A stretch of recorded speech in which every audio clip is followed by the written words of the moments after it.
Welcome back to the Adventures of Happy Hours. In this episode, we travel from Swansboro to Southport, North Carolina, along the intracoastal waterway, and say goodbyes to my brother Brian as he heads back home after this leg of the journey.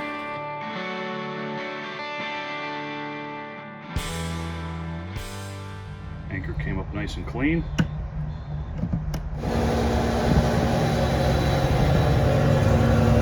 This whole area is marked off. Live firing in progress when lights are flashing. Stop and not proceed. This whole area, all these islands are off limits. They got these danger signs. This we're passing Camp Lejeune, and there's old military, but is there a hole in that thing? Inside of it? We're using it as target practice. It's peppered with holes. Holy cow.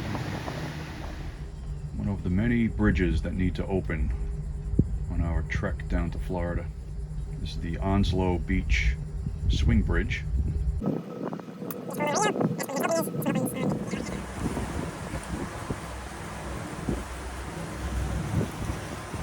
Passing Mile Hammock Bay. This is a great anchorage. It's a deep water cove. You can see all the large ships that are in there.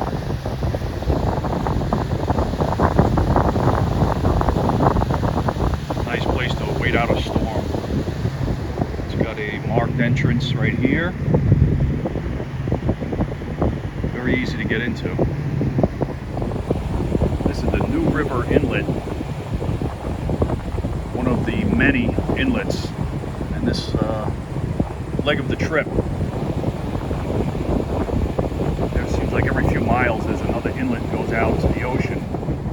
We thought we would time the tides to get some speed, but one minute you think you're running with the tide, getting some extra speed, and the next minute you pass an inlet and you're going against the tide, and then you reach the midpoint of the next inlet and the tide reverses again. So it's crazy. It's there's no way to really time it out here. You just motor along.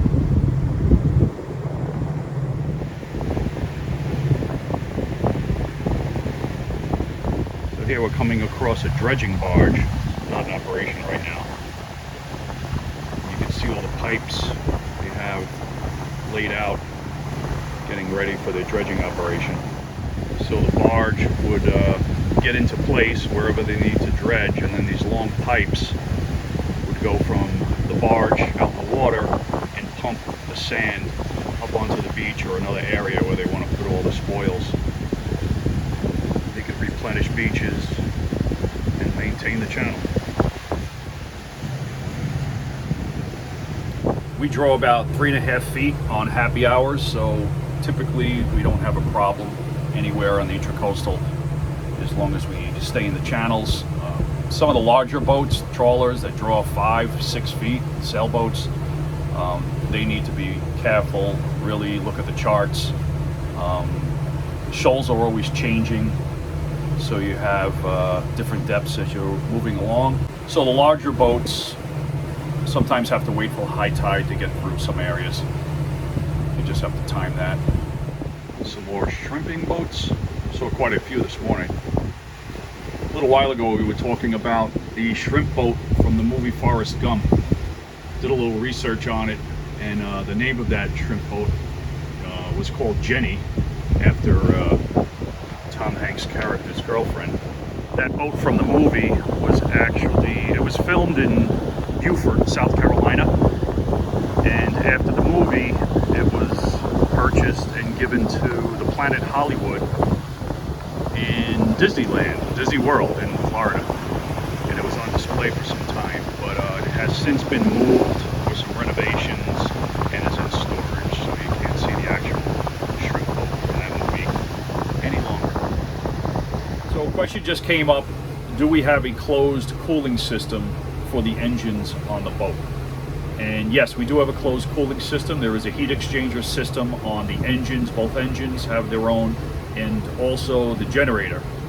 And what that does is you have regular antifreeze flowing through the engine block itself, and you have the raw salt water coming up through the heat exchanger that cools that antifreeze. It's a little different from a car. A car uses a radiator that blows air through it. So a boat uses a heat exchanger that runs cool seawater through it to cool off the antifreeze on the engine.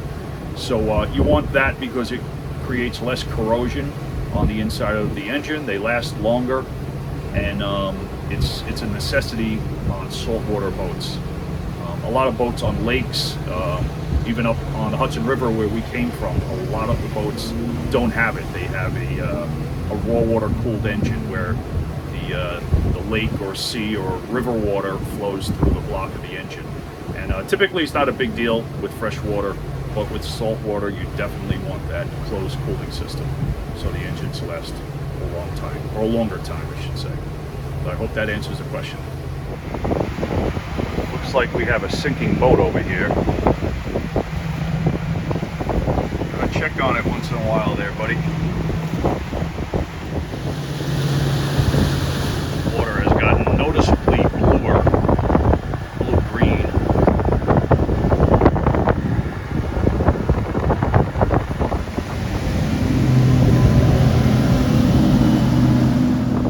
Alright, we're at Wrightsville Beach Marina here. And this apparently is where all the big dogs dock.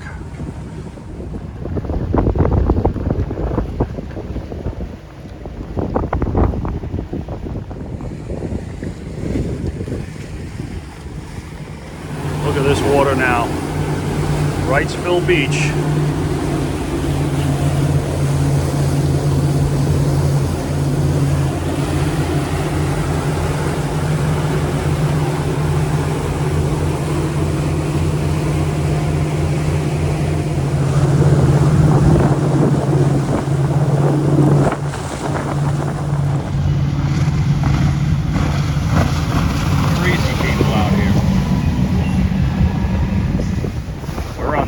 River now.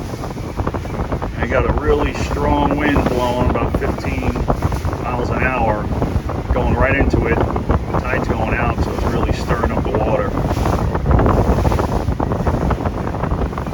We're still dealing with this Cape Fear River. This place is nasty. So we got outgoing tide. Current is look at this current. We are going 12.5 miles an hour at 2,000 RPM. That's usually like 8 miles an hour for me. So we got 4 mile an hour current that's pushing us, and we're against the wind. And look at these waves. We're getting a little bit of spray up here, but only a mile to go. But this is a bad, like a southeast wind. So we were going to go drop anchor and try to dive and take a look at the prop to see if we have any issue with it, anything wrapped around it, but it's too nasty out there. I'll do it another day. I'm going to try to go to the Provision Company restaurant. They have dock and dine there, and for $25 you can stay overnight at their dock if you have dinner there. So we're planning to have dinner. Let's see how that is. Hopefully there's some soups available. Can't imagine too many people being out on a day like this. It turns quick. It's beautiful earlier.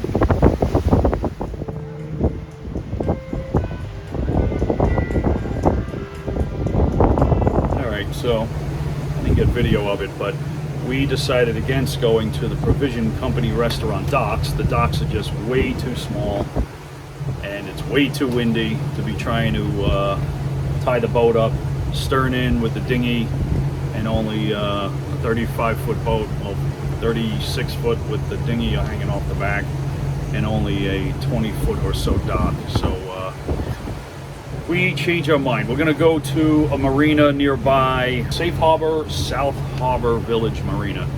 So they have a nice long transient dock right on the ICW, and it should be a nice relaxing place to be for the night. They have a restaurant on premises, again a laundry, all sorts of regular amenities they would find in a good marina, good sized marina at least. Once happy hours was securely tied up at the marina and our chores completed, it was time to have a few celebratory drinks and dinner at the marina restaurant Rusty Hooks. This was going to be my brother Brian's last night on this trip, as he was heading back to New York in the morning. but not before we had a fun jam session on the boat.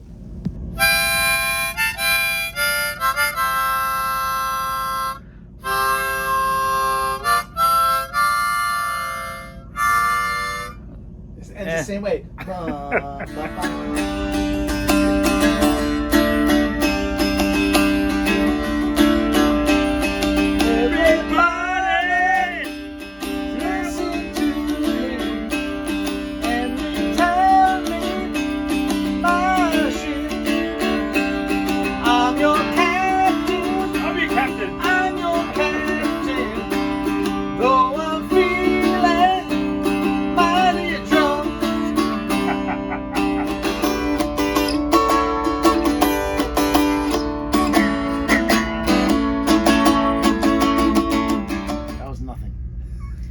Something. I just made it up.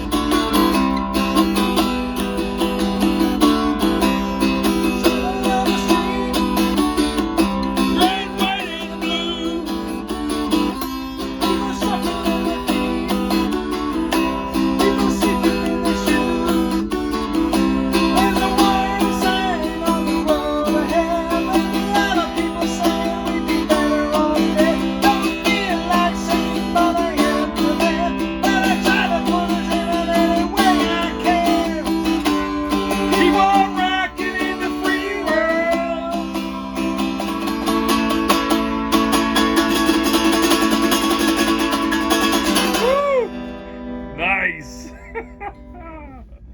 Well, that was awesome. I love that. That's one of your good ones. I like that. And you wash your shoes right before the mirror, and you blow the hair, grab your coat and lie,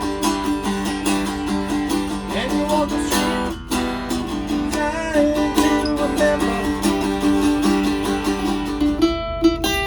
I was stranded in the combat zone. I walked the barefoot side alone. Broke my motorcycle around. You may be right, I may be crazy. Hell, but it just may be a lunatic. You're Budweiser, little light, little hit me. All the fella wants is company. Come on, baby, take a floor with me. Hey, you say it's alright, baby, you don't care. You're so the right team, ain't my way about you to pay. I'm begging you, please. If you don't start thinking, I'm gonna leave. Woo! Good job. Nice. That was fun. Was I recording? Oh, yeah, I did.